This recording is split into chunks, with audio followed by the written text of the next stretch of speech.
Ginamit siya ng CE para manatiling buhay.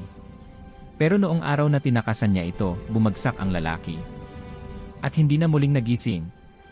Ano nga ba ang lihim sa pagitan nila? Pag-ibig ba ito o isang sumpa na hindi niya matatakasan? Alamin ang buong kwento bago pa mahuli ang lahat. Malamig ang hangin sa loob ng opisina. Tahimik. Tanging tunog ng wall clock ang naririnig, tik-tak-tik-tak. Nakatitig si Lyra sa salamin ng malaking bintana. Sa ibaba, tanaw niya ang lungsod na puno ng ilaw. Ngunit sa loob ng silid, pakiramdam niya ay nakakulong siya. Lyra, kailangan kong makita ang report bago mag-alas 8, malamig na sabi ni Eng Calderon, ang CE. Ang tinig nito, palaging kontrolado, parang walang emosyon. Ngunit sa likod ng bawat salita, ramdam niya ang pagod at ang takot. Araw-araw, siya ang gumigising sa kanya. Siya ang nag-aayos ng gamot. Siya ang tanging taong alam ang lihim ni Eng Calderon na may sakit ito, na tanging presensya niya ang nagiging sandigan nito para manatiling buhay. Hindi niya alam kung bakit. Ngunit sa tuwing lumalayo siya, bigla itong nahihilo, humihina at bumabagsak. Parang may koneksyon silang hindi maipaliwanag. Sa una, naawa siya. Tinulungan niya ito. Pinili niyang manatili. Ngunit habang lumilipas ang mga buwan, unti-unti niyang naramdaman na hindi naawa ang dahilan ng pananatili niya. Takot na. Takot siyang umalis. Takot sa paraan ng pagtingin ni Eng Calderon, matulis, malamig, ngunit puno ng pag-aangkin. Hindi mo ako pwedeng iwan, Lyra, sabi nito minsang gabi, habang nakahiga sa kama at nakakabit sa mga tubo ng oxygen. Kapag nawala ka mawawala rin ako. Tumindig ang mga balahibo niya noon. Ang hangin sa silid biglang naging mabigat. Parang bawat hinga niya ay may kabayaran. Ngunit isang gabi habang tulog ang buong gusali, isinara niya ang folder ng mga papeles. Itinago ang susi ng elevator. At dahan-dahang lumabas ng opisina. Naririnig pa niya ang mahinang ugong ng makina ng life support sa loob ng kwarto. Parang bulong na nagmamakaawa. Pagdating niya sa labas, ang hangin ay malamig ngunit malaya.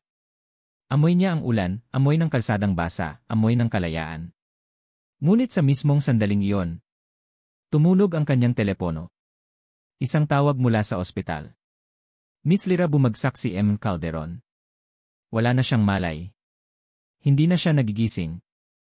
Nalaglag ang telepono mula sa kanyang kamay. Ang mga ilaw ng syudad ay kumikislap sa luha niyang hindi niya mapigilan. Ang hangin biglang naging mabigat ulit. Parang may humahawak sa kanya mula sa malayo. At sa tahimik na kalye, narinig niya ang boses ni Eng Calderon sa isip niya, mahina, halos pabulong. Hindi ka pwedeng lumayo, Lyra. 3 araw matapos ang tawag mula sa ospital, bumalik si Lyra. Tahimik ang hallway. Ang sahig, makintab pa rin, ngunit ang mga ilaw ay tila mas madilim kaysa dati. Binuksan niya ang pintuan ng silid. Amoy niya agad ang pinaghalong disinfectant at pabango ni Eng Calderon, ang amoy ng kontrol, ng alaala, ng takot. Nakahiga pa rin ito sa kama, payapa, halos parang natutulog. Ang mga tubo ng oxygen ay tahimik na. Ang monitor, wala ng tunog. Umupo siya sa tabi ng kama. Tinitigan niya ang mukha nito, ang lalaking minsan ay tila Diyos sa loob ng kanyang mundo. Ngayon, isa na lamang katawan na walang sigaw, walang utos, walang titig. Ginawa ko lang naman ang kaya ko, bulong ni Lyra. Pero hindi ko alam na ikaw pala ay mabubuhay lang kapag ako ay nakatali. Pinisil niya ang malamig na kamay nito. Walang tugon. Walang tibok. Ngunit sa loob niya may kakaibang pakiramdam. Hindi kalayaan. Hindi rin kalungkutan. Isang uri ng bigat na hindi mawala, parang parte niya ang nawala rin kasabay nito. Tumayo siya, tumingin sa salamin ng silid. Ang refleksyon niya ay pagod, ngunit buo. Sa labas, umulan na naman.